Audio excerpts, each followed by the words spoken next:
Confused by modern dating terms? Master the slang with Speed Mingle. Have you ever been just sitting on the couch, maybe on like a lazy Sunday afternoon, with the person you love most in the world? Oh, yeah, just totally relaxed, doing your own thing. Right, exactly. You're both doing your own thing. And suddenly, you see something out the window that is just incredibly trivial. Like what, like a weird car or something? Yeah, or maybe it's, I don't know, a cloud-shaped, somewhat like a toaster. Or maybe a dog wearing this bizarrely bright yellow raincoat. Oh, I love those. Right, so you point it out. You literally just say, hey, look at that dog. And you wait. And there is just nothing. Complete silence. Oof, yeah.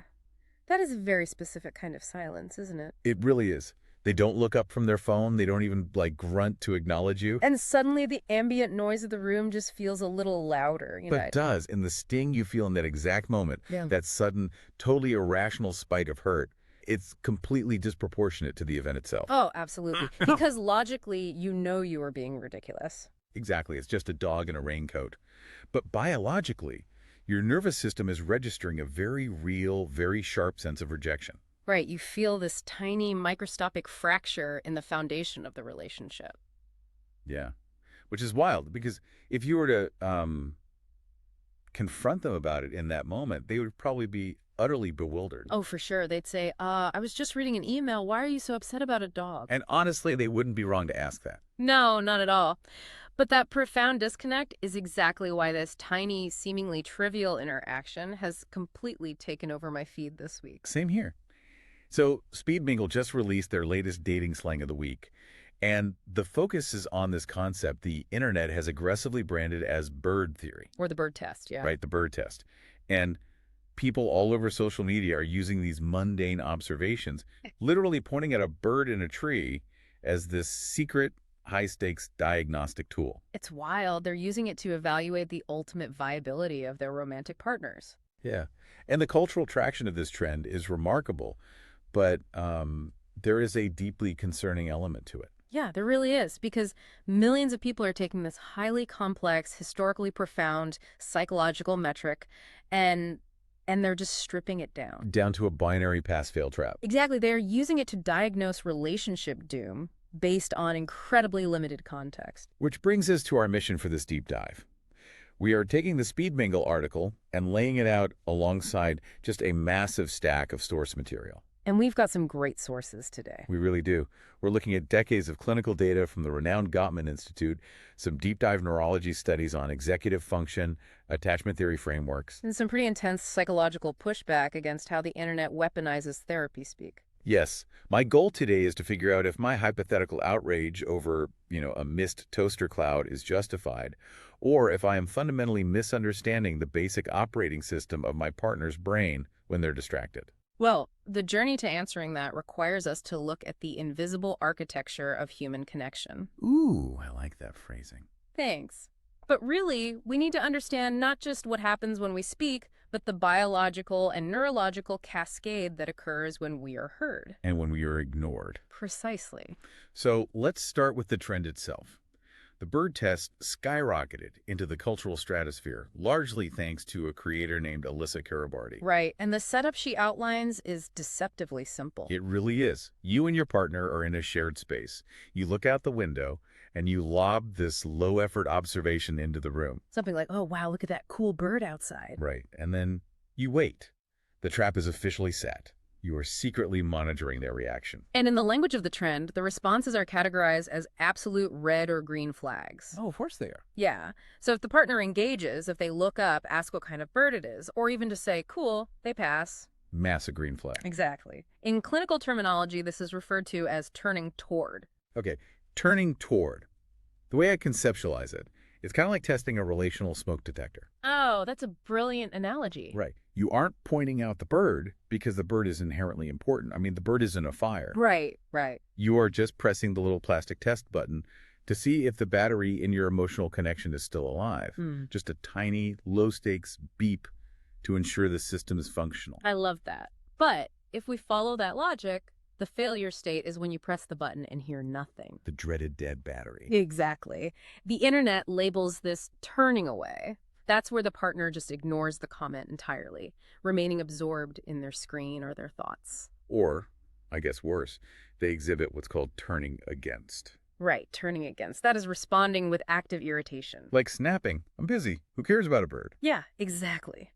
But to understand why a tiny, irrelevant bird can suddenly carry the weight of a potential divorce decree, we actually have to go back in time. We really do. Because looking at our historical sources, relationship psychology didn't always care about the mundane. No, not at all. In fact, before the 1970s, couples therapy sounds like it was essentially the Wild West. Oh, it completely was. Therapists were just throwing ideas at the wall to see what stuck. Completely devoid of empirical measurement. Exactly. It was an era of charismatic speculation. Psychologists would observe a handful of distressed couples, formulate a grand, overarching theory about human nature, and immediately roll it out as clinical dogma. Without testing it. Right. There was no scientific method applied to the actual interactions of lovers. And the examples in the text are wild. I mean, take George Bach in the late 1960s. Oh, yes. He publishes this massively influential book called The Intimate Enemy. And his central thesis is that the root of all marital decay is unexpressed, suppressed anger. He convinced the entire therapeutic community that couples were falling apart because they were being too polite. Which is just crazy. And his solution was forced, performative catharsis. He genuinely believed that couples needed to aggressively and constantly air their resentments. Yes, and the methods were absurd. I am reading this right out of the source text. He literally had couples hitting each other with foam rubber bats. Batakas. Batakas. You go to therapy because you're drifting apart, and the doctor hands you a foam club and tells you to beat your husband while screaming about how he never folds the laundry. It sounds like a sketch comedy routine. But the mechanism he was relying on, catharsis, was borrowed from fluid dynamics, the idea of releasing pressure from a steam valve. Right, but human neurology doesn't work like a steam pipe. No, it really doesn't. When modern science finally tested Bach's methodology, the results were catastrophic. I can imagine. Yeah, actively venting anger while physically striking something doesn't release the anger, it actually rehearses it. Oh, wow, it rehearses it. Yeah. That makes so much sense. Right. It triggers a massive spike in adrenaline, floods the nervous system with cortisol, and reinforces the neural pathways associated with hostility. So the couples didn't leave those sessions feeling relieved. Not at all. They left feeling highly agitated and deeply unsafe. Okay, so if swinging foam bats turned out to be a neurological disaster, the field swung completely in the opposite direction. Enter Murray Bowen. Yes, Murray Bowen, who basically decided that emotion itself was the enemy. Yeah, if I'm understanding Bowen's framework correctly, he thought the ideal relationship was essentially two Vulcans from Star Trek. Pure logic, total rationality, zero emotional dependency. Bowen prioritized what he called differentiation. The theory suggested that mature adults should be able to operate entirely independently, making decisions from a place of pure, cold executive function. Yeah. Any messy emotional entanglement was viewed as a regression. But based on the brain anatomy sources we're looking at, that entire premise is biologically impossible. Absolutely impossible. The idea that we can just turn off the emotional centers of our brain to make better decisions completely contradicts everything we now know about neurology. Exactly. We can point directly to the pioneering work of neuroscientist Antonio Damasio to dismantle Bowen's theory. Right, Damasio. Damasio studied patients who had suffered specific damage to the ventromedial prefrontal cortex. That's the exact pathway that connects the limbic system, our emotional core, to the frontal lobes, where we make rational decisions. Right? We got it. So if Bowen was right, those patients should have become hyperlogical super geniuses, completely free from emotional bias. Because the emotion is disconnected. Right. But in reality, they became utterly paralyzed. Paralyzed? How so? Well, without emotional input, they couldn't make even the simplest decisions, like choosing between a blue pen or a black pen to sign a document. I'm kidding, a pen. Literally a pen. Emotion is the biological weight we assign to our options. Without that emotional weight, every choice possesses the exact same value. Oh, that is fascinating. So our rational processes are entirely reliant on emotional data to function. Yes. So teaching couples to suppress their emotions wasn't making them more rational. It was handicapping their core problem-solving machinery. Wow. Okay, which brings us to the third massive historical blunder we looked at. Lederer and Jackson's quid pro quo theory from the late 60s. Ah, yes. Quid pro quo. This one fascinates me because, honestly, on the surface, it sounds incredibly reasonable. It does appeal to our sense of fairness. Right. They argued that a successful marriage is essentially a fair economic exchange, a ledger of good deeds. You scratch my back, I scratch yours. Contingency contracting. A therapist operating under this model would literally have couples draw up behavioral contracts. Like an actual contract. Like, I agree to take the children to the park on Saturday morning, provided that you agree to vacuum the house on Saturday afternoon. that sounds exhausting. Yeah. And a decade later, researcher Bernard Merstein looks into this, and his findings completely upend the establishment. Because he discovers that the couples who are actually utilizing this strict tit-for-tat reciprocity are miserable. Miserable. They become what the sources call effect accountants. Effect accountants, what a term. It's so bleak. When you operate as an effect accountant, you are existing in a perpetual state of emotional debt and collection. Everything becomes transactional. Exactly. Yeah. Every kind gesture is transactional. If a husband buys his wife flowers, she doesn't feel loved. She feels suspicious. Right. She wonders what chore he expects her to do in return. And Merstein demonstrated that truly happy, thriving couples operate on a completely different paradigm. They do things for one another out of a spontaneous desire for the other's well-being. Trusting that the overall balance of the relationship will naturally sustain itself over time. Okay, so just to recap, for decades, therapists were actively coaching distressed couples to adopt the exact behaviors, scorekeeping, suppressing emotion, and hostile venting that characterize failing marriages. It's a tragic irony, really. It really is. And this is the environment that Dr. John Gottman and Dr. Julie Schwartz Gottman walked into in the 1970s and 80s. Thank goodness for them. Right. They surveyed the landscape and realized the entire field was built on unverified assumptions. They decided to stop guessing and start measuring. And the creation of the Love Lab at the University of Washington was a watershed moment in psychology. The Love Lab. It sounds so mystical, but it was rigorous science. Absolutely. John Gottman, possessing a background in advanced mathematics, wanted to bring rigorous quantitative analysis to the most subjective human experience, romantic love. And the setup of this lab was incredibly intense. I mean, they weren't just handing out questionnaires. Oh, no. They were hooking couples up to physiological monitors. Like polygraphs for love. Kind of. They tracked heart rate, skin conductance, which measures sweat gland activity to detect stress blood velocity, and microscopic bodily movements. And they synchronized all this biometric data to video recordings of the couples simply having a conversation about a point of disagreement. The initial goal was to map the physiological landscape of conflict, but they quickly realized that conflict resolution was only a fraction of what sustains a bond. Right, because couples aren't always fighting. Exactly. To truly understand a marriage, they needed to observe the couples when they weren't fighting. So they built a fake apartment. Yes. Essentially a bed and breakfast housed within a university research center. That is so wild to me. Newlyweds would pack their bags, bring their groceries, their weekend newspapers, their hobbies, and they would just move in for 24 hours. And the environment was designed to mimic a lazy Sunday at home. And this is but the apartment was outfitted with cameras bolted to the corners of the ceiling. Creepy, but necessary for science. Right, one-way mirrors and a team of researchers observing every micro-interaction. They even periodically collected blood and urine samples from the couples. I'm sorry, that just sounds like a deeply unromantic weekend getaway. It really does. Darling, could you pass the marmalade? And don't forget to leave your urine sample by the door so the grad students can check our cortisol levels. Yeah, the intrusion was immense.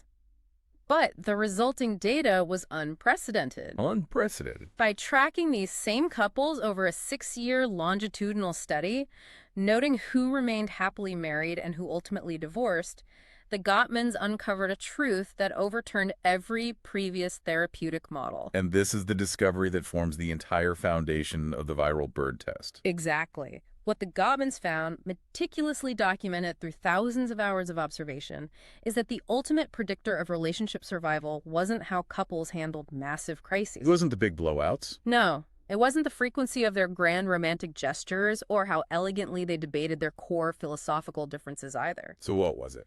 The health of a relationship was entirely dictated by how they handled the absolute most mundane, trivial moments of daily existence. Which brings us to the core term. John Gottman coined a specific term for these micro-interactions. The bid for connection. The bid for connection is the fundamental atomic unit of emotional communication. It really is. I want to break this concept down completely because my assumption of what a bid looks like is usually a major dramatic plea. Right, like something out of a movie. Yeah. Like Yeah. someone sitting their partner down and saying, I am feeling emotionally neglected and I need you to comfort me. But the sources are clear that this is rarely the case. Explicit demands for emotional support are actually quite rare in the daily rhythm of a marriage. So what does a bid actually look like? A bid is far more subtle. It is any attempt, whether it is verbal, nonverbal, a gesture, or a look to secure your partner's attention, affirmation, affection, or simple companionship. Okay, so it could be like a heavy dramatic sigh while scrolling through your phone. Yes. It could be resting your hand on their knee while watching television. Or, tying it all back, it could be looking out the window and saying, hey, look at that interesting bird. Precisely. And the subtlety is actually a defense mechanism. How so? Well, think about it. It is inherently terrifying to look at the person you love and say, I am feeling lonely in this exact second, and I need you to validate my existence. Oh, totally. The vulnerability required for that statement is enormous. Exactly. So instead of risking a direct rejection of our soul, we outsource the risk to a pigeon. We outsource the risk to a pigeon. That is hilarious, but it's so true.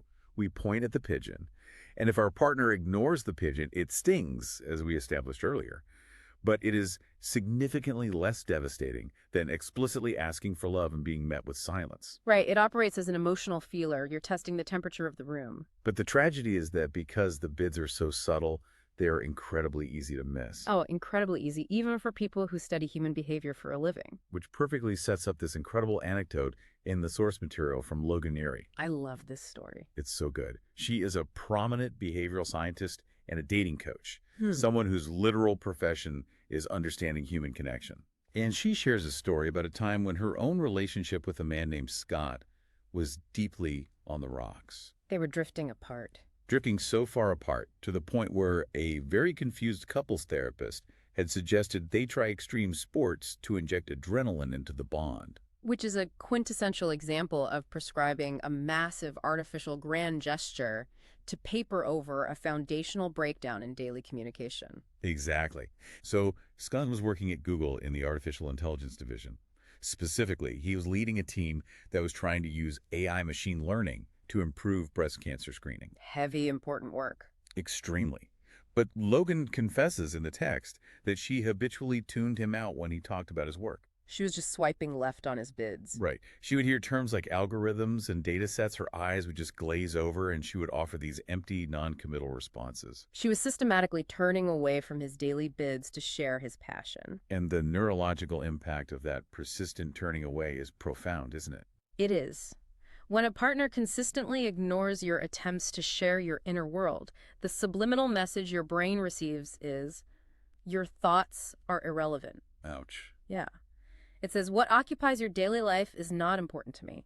And over time, this literally starves the relationship of intimacy. So the turning point in Logan's story happens at a dinner in New York. Right. They're celebrating the end of a residency she was completing. And she makes a conscious, deliberate choice to lean in.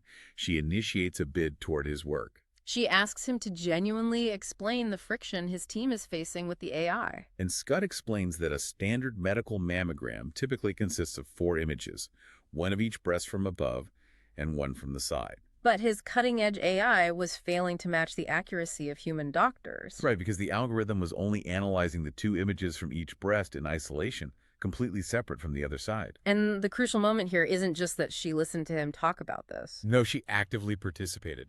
Exactly. She asked a clarifying question. What exactly does a human radiologist gain from looking at all 4 images together that the AI is missing? And Scott replies that human doctors look for symmetry. If a strange pattern appears in both breasts in the exact same location, a human doctor knows it is highly unlikely to be cancer. It's just the natural symmetrical tissue of that specific patient. Right. And Logan, who explicitly notes that she is not a technical person at all, just casually suggests, well, why don't you train the AI model to take one set of images, flip it horizontally, and overlay it on top of the other set to check for that symmetry. It is a breathtakingly elegant, practical solution. And Scott is completely stunned. Yeah. Because he has to look at her across the table and admit that her casual suggestion was actually the exact winning entry in a massive global machine learning competition that had just concluded. Wow. But as the source material emphasizes, the moral of the story isn't that Logan Uri is some secret AI savant. No, no, the moral is the relational shift. Yes. By finally turning toward his bid, by asking a thoughtful question, deeply listening, and engaging with the reality of his daily life, she profoundly validated him. She notes that this single engaged conversation about algorithms did more to save their relationship than any extreme sport or Michelin-star dinner ever could.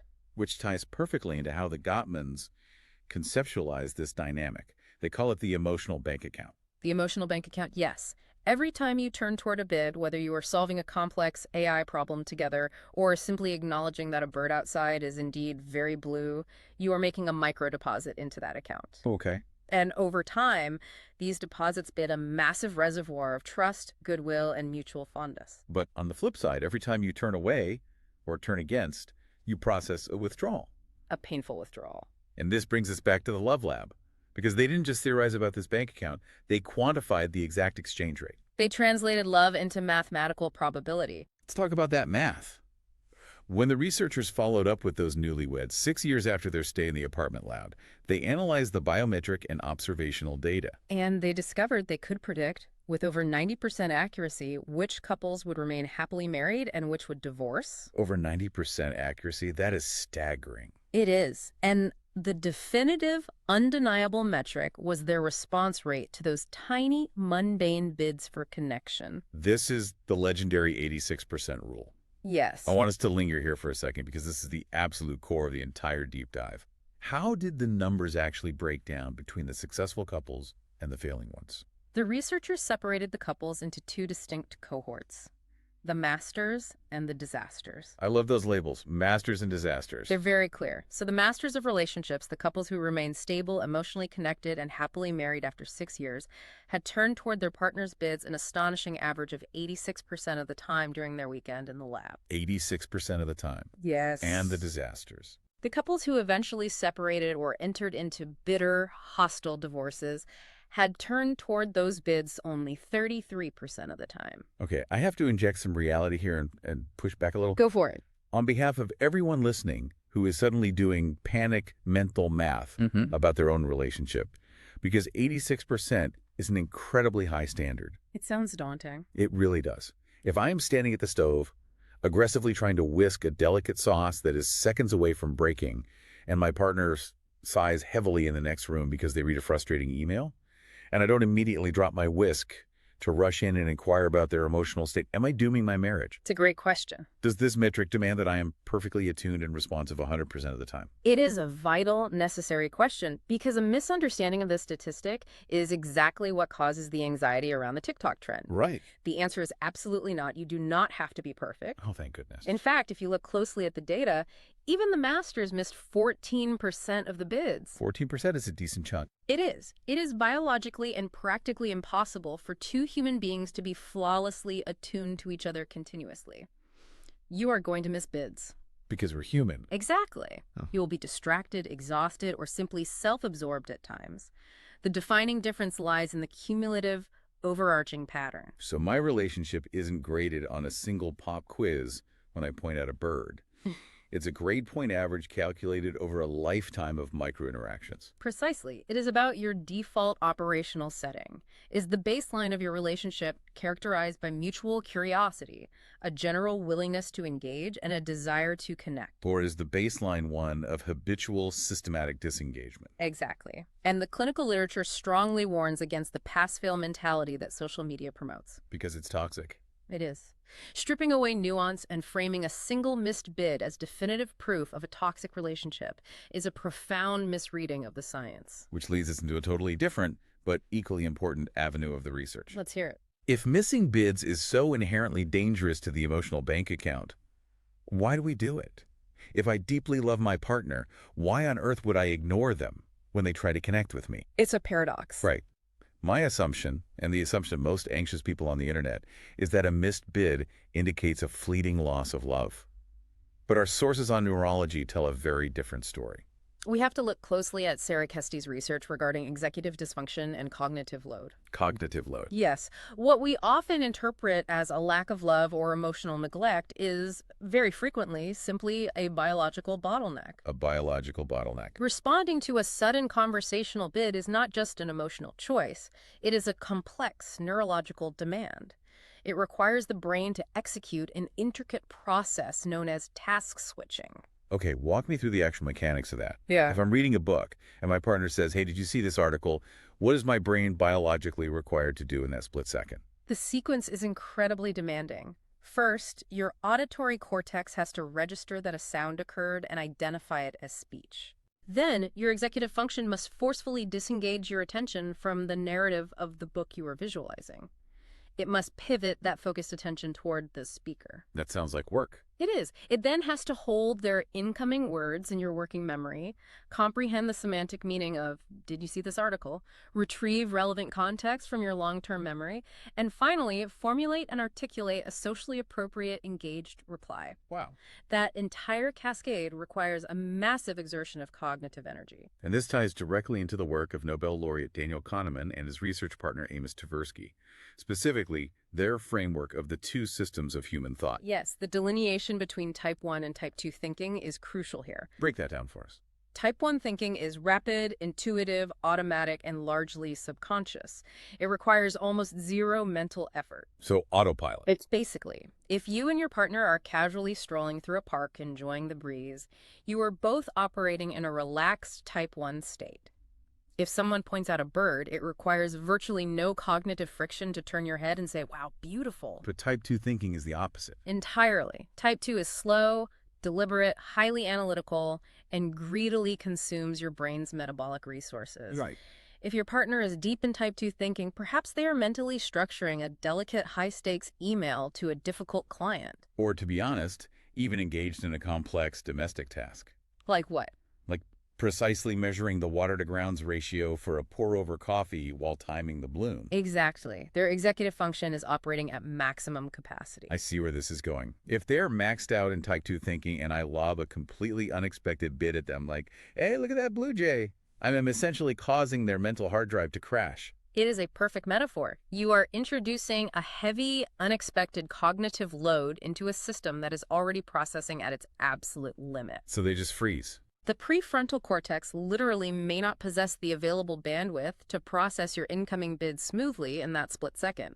The biological bottleneck in working memory prevents the task switch. So they might just grunt. Or stare blankly. Or genuinely not even process that you spoke. And the sources highlight that this bottleneck isn't just caused by deep concentration. There are fundamental biological factors at play too. Oh, absolutely. Fatigue is a massive inhibitor of task switching. A sleep-deprived brain physically lacks the neural agility to pivot attention rapidly. That makes a lot of sense. Stress is another major factor. It triggers physiological arousal, which evolutionarily narrows your cognitive focus to immediate threats. So it literally locks you out of open, curious engagement. Exactly. Even mild dehydration has been shown to significantly impair working memory. So when the internet sees a failed bird test and screams, red flag, leave him immediately, the clinical reality might simply be that the partner needs a glass of water, 8 hours of sleep, and 10 uninterrupted minutes to finish an email. Exactly. It's often biology, not malice. But, and this is a big but, acknowledging the neurology doesn't negate the emotional reality. No, it doesn't. When you make a bid and get ignored, it still hurts, regardless of whether you rationally know they are trapped in type 2 thinking. It still feels like a rejection. Which raises a really fascinating point about perception. How we process that hurt, how we filter that reality, is largely determined by our own internal wiring. Yes. And the sources point specifically to attachment theory here. The way a person interprets a failed bird test often reveals far more about their own psychological framework than it does about their partner's devotion. That is such an important distinction. Let's explore this by role-playing the scenarios. If I operate with a secure attachment style, how do I internally process a missed bid? A securely attached individual possesses a strong internal baseline of safety. Right. When their partner ignores a bid, their default mechanism is to attribute the failure to external situational circumstances. So my internal monologue says, oh, they must be deeply engrossed in that spreadsheet. Or they had a terrible commute today. They are just exhausted. They do not interpret the silence as a referendum on their fundamental worth. They don't take it personally. Exactly. They exist in a state that the Gottmans refer to as positive sentiment override, where the default assumption is always giving the partner the benefit of the doubt. But if I am operating from an anxious attachment style, the narrative flips completely. It really does. My assumption is that an anxiously attached person is going to hyper-fixate on that single moment of silence. The filter becomes highly sensitized to threat. An anxiously attached individual may weaponize that one missed bid as alarming, definitive evidence of fading affection. The internal narrative rapidly spirals. Yes, it becomes, they ignored me. They don't find me interesting anymore. This is the beginning of the end. They are preparing to abandon me. Wow, so the silence isn't interpreted as fatigue. It is interpreted as a direct rejection of their soul. Exactly. And on the other end of the spectrum, you have the avoidantly attached individual. How do they perceive the constant stream of bids coming toward them? Avoidantly attached individuals often prioritize autonomy, independence, and internal regulation. To them, a constant rapid-fire barrage of micro-bids for attention doesn't feel like intimacy. What does it feel like? It feels like an overwhelming, suffocating intrusion. They might interpret the bird test not as a charming bid for connection, but as a relentless, exhausting demand on their finite mental energy. Understanding these diverse biological and psychological reactions makes a specific tool mentioned in Sarah Kestie's work seem incredibly vital. That's a great tool. If we know that neurological task switching is difficult, and we know that missed bids cause real emotional pain based on attachment styles, how do we bridge the gap? The sources suggest adopting a very specific practical script. Right. The recommendation is to utilize a verbal primer. Instead of just launching a bid out of nowhere and secretly testing your partner's reaction, you preface it. By asking what? By asking, is your brain available right now? Is your brain available? It's such a disarming, respectful way to initiate contact. It functions as a cognitive turn signal. It respects the reality of type 2 thinking. I love that. It allows the listener the opportunity to either deliberately and consciously switch gears from analytical focus to relational focus, or, crucially, it allows them to safely request a delay without causing hurt feelings. So they can reply, "My brain is currently maxed out on this email. Give me 2 minutes to hit send, and then I am all yours." Exactly. It transforms the interaction from a covert pass-fail trap into a collaborative transition. But this concept of the trap brings us to a really crucial and frankly quite harsh counter-perspective found in our source materials. Yes, we need to talk about this. While the Gottman data on bids is universally respected, the way this viral trend is actually being executed has sparked severe pushback. We must critically examine the perspective provided by Dr. Orion Taraban from the PsycHacks platform.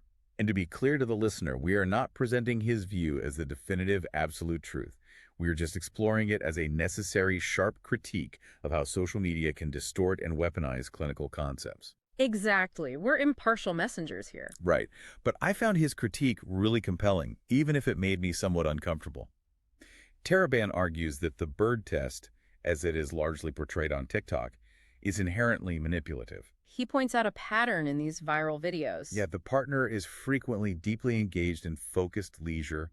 They are reading a novel, intensely watching a sports match, or playing a video game. And the creator intentionally interrupts that solitude with a completely vapid, low-effort statement. I saw a bird. Right. Specifically to test their partner's compliance. Taraban's core thesis is that demanding a partner drop everything they are doing to validate a trivial, context-free observation exhibits a profound lack of respect. In Gottman's terms, he argues it borders on contempt for the partner's time, autonomy, and peace. He uses a really provocative analogy in the source text. He compares the dynamic of the viral bird test to the dynamic between a mother and a toddler. It's a strong analogy. He argues that a responsible, effective mother does not instantly abandon a serious conversation with another adult simply because her child tugs on her skirt to announce, "I saw a bird." Right. A good parent teaches the child that there is a time and a place for engagement, and that attention cannot be demanded instantly, regardless of context. Taraban warns that expecting constant on-demand validation for trivialities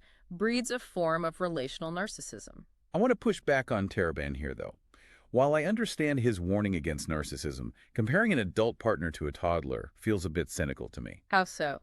Well, if I point out a bird to my partner, I'm not throwing a tantrum for attention. I am trying to share a fleeting moment of joy. Isn't there a risk that by pathologizing these tiny bids, Terabin is encouraging the exact kind of emotional stonewalling that the Gottmans warn against? That is the precise tension at the heart of the debate. Terabin assumes the motivation behind the bid is compliance testing and control. The Gottmans assume the motivation is a genuine desire for intimacy. So the distinguishing factor is the underlying intent. Always. To you, the listener, this requires rigorous self-reflection. Ask yourself, when you initiate a bid, are you doing it to foster genuine mutual connection? Or are you using it as a covert surveillance tool to test your partner's obedience when you know they're enjoying their own solitude? That's the real question. Are you trying to build a relationship, or are you trying to build a panopticon in your living room where every sigh is graded on a rubric? If the intent is surveillance, the relationship is already in deep trouble, regardless of whether they look at the bird. Absolutely. But let's pivot back to the genuine bids. Let's assume you are not setting traps. You are making sincere, loving bids for connection, and they are chronically, repeatedly ignored. This is where things get really heavy. Yeah. Not just ignored once because of an urgent email, but day after day, month after month.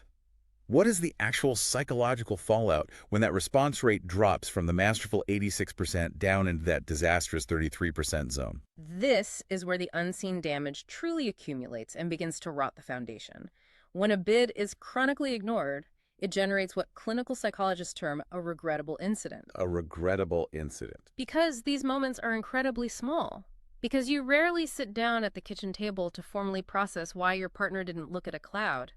They remain unaddressed. Right. And unaddressed emotional friction triggers the Zygarnik effect. Okay, my understanding of the Zygarnik effect is that the brain treats a missed connection like an unfinished puzzle. It refuses to let it go. That is a perfect conceptualization. The Zygarnik effect is a psychological principle stating that human beings remember incomplete, interrupted, or unresolved events with far greater clarity and intensity than completed ones. So if you fix it, you forget it. Exactly. When a conflict is addressed and resolved, the brain categorizes it as complete and files it away into long-term memory, freeing up cognitive resources. But when a bid is ignored, It creates an open loop. The subtle hurt remains active, highly accessible, and buzzing in your working memory. so if my bids are constantly ignored, I am essentially walking around with 50 unresolved, unacknowledged birds running into my mental background. Yes. It's like having too many tabs open in a web browser. The whole operating system slows down and becomes unstable. And as those open loops compound, the emotional bank account goes entirely bankrupt. The couple is inevitably pushed into a psychological state known as negative sentiment override, or NSO. This is the dark inverted mirror to the positive sentiment override we discussed with secure attachment. It is absolute relational toxicity. In negative sentiment override, the entire perceptual filter of the relationship is corrupted. Because the history of missed bids has created an expectation of rejection. Yes. So even genuinely neutral or positive actions are viewed with deep suspicion and hostility. Give me a real-world example of how NSO distorts reality. Okay, if a husband in a healthy relationship unexpectedly buys his wife a bouquet of flowers, she experiences a surge of affection. She thinks how incredibly sweet he was thinking of me. Normal response. But if that same couple is trapped in NSO, the flowers become a threat. She receives them and immediately thinks, what did he do wrong? What is he trying to hide? Is he manipulating me before he asks for a favor? Oh, wow. The sources describe NSO as making the relationship feel like an inescapable prison. You literally cannot win because every action is rewritten as an attack. And when a couple is suffocating in that NSO prison, that is when the real monsters appear. That is when Gottman's famous 4 horsemen of the apocalypse ride into the dynamic. The 4 horsemen. These represent the specific, highly destructive communication styles that reliably mathematically predict the end of a relationship. Break them down for us. The first to arrive is usually criticism. It is vital to distinguish this from a complaint. What's the difference? A complaint targets a specific behavior. I am frustrated that the dishes are still in the sink. Criticism attacks the partner's core character and identity. So it sounds like You left the dishes in the sink because you are fundamentally selfish and you don't care about anyone but yourself. you are taking a local problem and turning it into a global character flaw. Exactly. And that immediately triggers the second horseman, which is defensiveness. Defensiveness is the biological and psychological reaction to perceived character assassination. Instead of absorbing the complaint, The defensive partner deflects responsibility entirely. They play the innocent victim, or they launch a counterattack. Right. Like, I wouldn't have left the dishes in the sink if you didn't stress me out all day with your constant nagging. It's a game of emotional ping pong, where the ball is just pure blame. Perfect way to put it. As the intensity of that ping pong match escalates, we hit the third horseman, stonewalling. Stonewalling occurs when the system simply overloads, and the Love Lab biometric data revealed something fascinating here. The heart monitors. Yes, when a partner, and statistically this is most often the male partner, experiences a heart rate exceeding 100 beats per minute during a conflict, they often shut down completely. 100 beats per minute. The physiological flooding of adrenaline and cortisol triggers a fight-or-flight response. To protect themselves from the overwhelming emotional onslaught, they withdraw. They avoid eye contact, cross their arms, and become entirely unresponsive. They literally become a stone wall. But the final horseman is the one the sources single out as the most fatal. Contempt. Contempt is the single greatest statistical predictor of divorce ever identified in relationship science. What exactly does it look like? Contempt involves communicating from a position of profound moral superiority.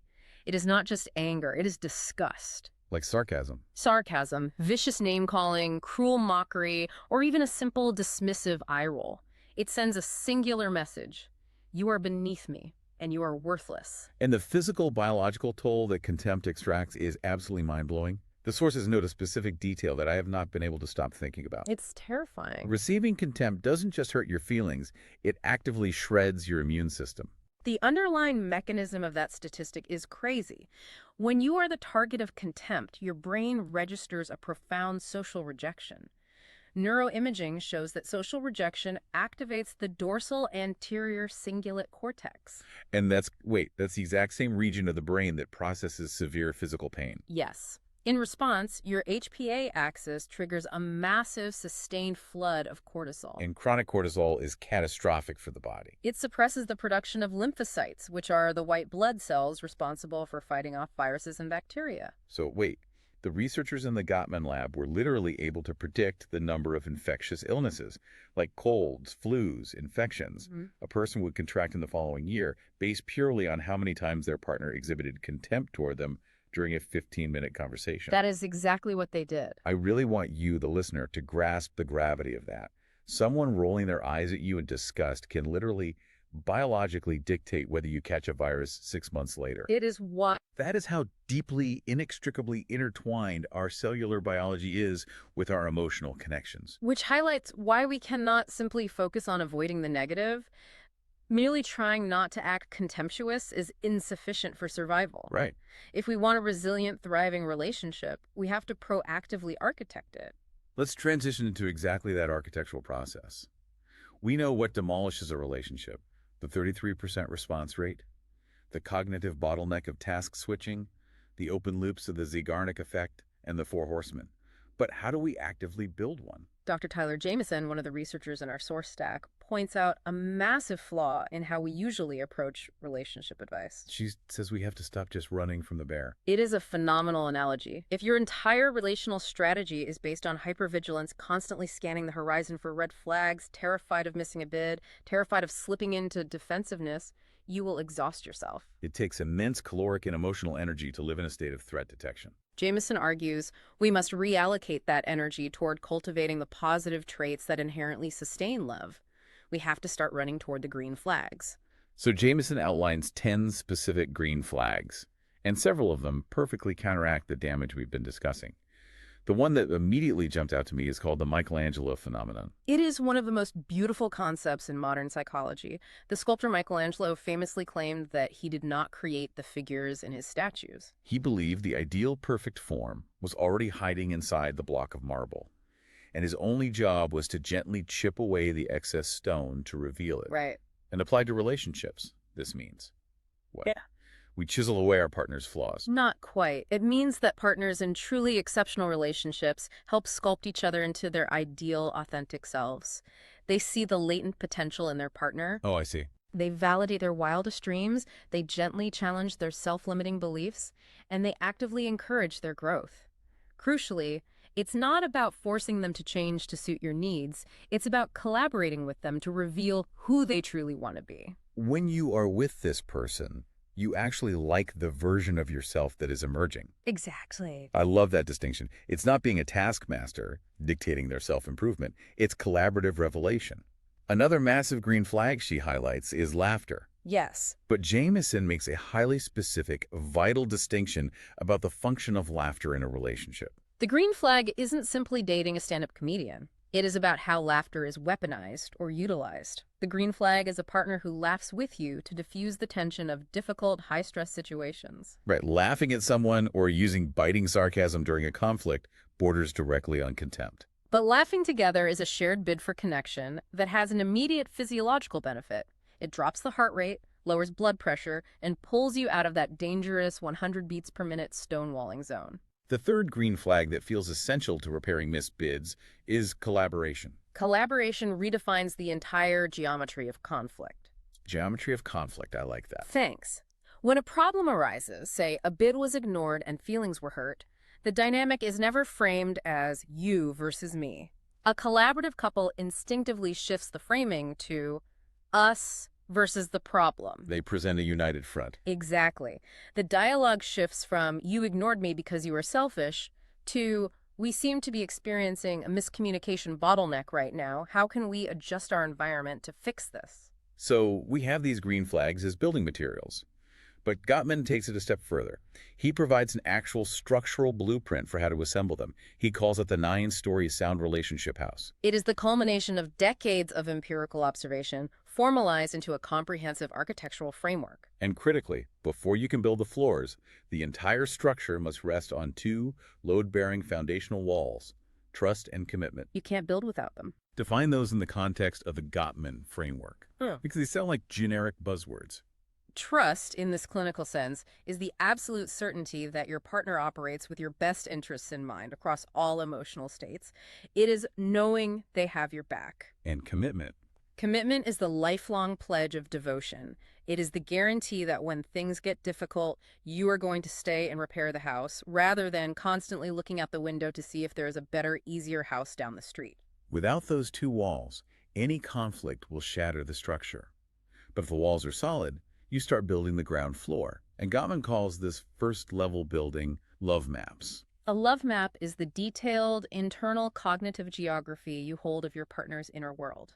It is possessing intimate knowledge of their current daily stressors, their deepest core values, the specific traumas of their childhood, and the grand dreams they hold for the future. And the crucial detail here is that love maps are not static. Not at all. You don't just learn them on the first 3 dates and file them away, because people evolve. A 40-year-old does not have the same love map as a 25-year-old. So how do you continuously update this map? By turning toward bids for connection. That is the mechanism. It all comes back to the bid. It really does. When your partner points out the bird and you ask, have you been getting into bird watching lately? You are updating the map. Oh, just like when Logan Uri finally engaged with Scott's AI breast cancer algorithm, she wasn't just being polite, she was massively updating her deeply outdated love map of his passions and daily realities. The mechanism of neuroplasticity in a relationship requires constant, curious inquiry. The upper floors of the house build upon this, sharing fondness, managing conflict, helping life dreams come true. But there's one specific tool on the conflict management floor that I think is the ultimate antidote to the friction caused by missed bids. You're talking about the softened startup. Yes, the softened startup. It is arguably the most effective tactical skill a couple can learn, because the reality is if you miss a bid or if you feel deeply disconnected, you have to bring it up eventually. The Zeigarnik effect demands it. But the data shows that a conflict discussion will almost inevitably end on the exact same emotional tone with which it begins. If you start at a level 10 of fury, you are going to end at a level 10 of disaster. Exactly. If you initiate the conversation with criticism, which Gottman calls a harsh startup, the partner's amygdala instantly detects a threat, triggers defensiveness, and the conversation is functionally dead before it begins. A softened startup bypasses the amygdala's threat detection entirely by replacing blame with a specific, vulnerable formula. What's the formula? It goes, I feel insert specific emotion about insert specific situation, and I need insert positive action. So instead of using a harsh startup like, you never listen to me, you're constantly staring at your phone like a zombie, which is pure criticism. You apply the formula. You say, I feel incredibly lonely when we are sitting on the couch together and you are scrolling on your phone. I need us to spend 10 minutes just talking. The brilliance of the Saucon startup is that it completely removes the attack on their core character. By focusing solely on your internal emotional state and a specific localized behavior, it prevents their nervous system from shifting into defensiveness. It allows them to actually hear the vulnerability and the need behind the complaint, opening the door for genuine repair. And we know, definitively, that this architecture works outside of the sterile environment of the laboratory. The sources specifically cite the Norwegian G7P study. The Gottman 7 Principles Couple Enhancement Program. Researchers took these exact frameworks, the necessity of turning toward bids, the continuous updating of love maps, the application of softened startups, and taught them to hundreds of ordinary, diverse couples across Norway. These weren't lab rats hooked up to heart monitors. These were real people with real jobs and real stress, attempting to repair their bonds in the wild. And the empirical results were undeniable. The researchers documented clear, statistically significant benefits in relationship satisfaction, intimacy, and conflict management across the board. It lasts, though. It did. Furthermore, they tracked these couples and found that the positive effects were sustained well past the 6-month follow-up mark. This is not speculative philosophy like the foam bats of the 1960s. It is practical, actionable, evidence-based, relational architecture. So where does this leave us? We began this deep dive by examining Speed Mingle's dating slang of the week, the bird test. We set out to discover if this viral trend was a profound truth or a dangerous trap. And what we found by excavating decades of data is that it is simultaneously both. Exactly. The underlying metric of the trend, the fundamental truth that relationships survive or perish based on our response rate to tiny, mundane bids for connection, is incredibly undeniably valid. The 86% rule is a foundational law of intimacy. However, the trend becomes utterly destructive when the internet strips away the context of executive function, ignores the complexities of attachment theory, and weaponizes the bid as a secret pass-fail trap designed to prove a partner's inadequacy. To you, the listener. As you move through your day today, pay close attention to the micro moments. The ultimate health and longevity of your relationship is not going to be determined by the expensive anniversary trip you have planned for next year.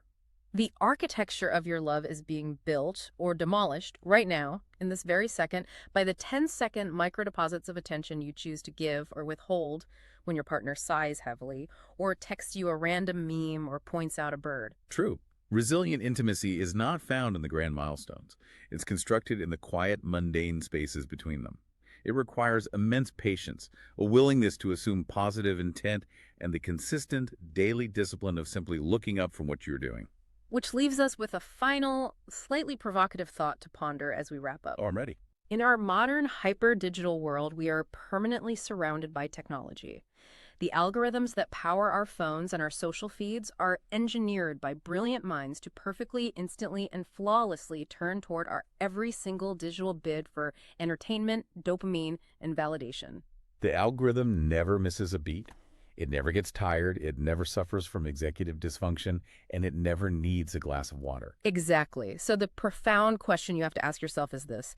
As our brains become increasingly conditioned to expect the perfect, frictionless responsiveness of our devices, are we slowly losing the grace and the patience required to navigate the imperfect, low percentage, sometimes messy and exhausting bid responses of real, deeply flawed human beings? Yeah. That is the defining relational challenge of our era. It really is. Something to carefully consider the next time you look out the window.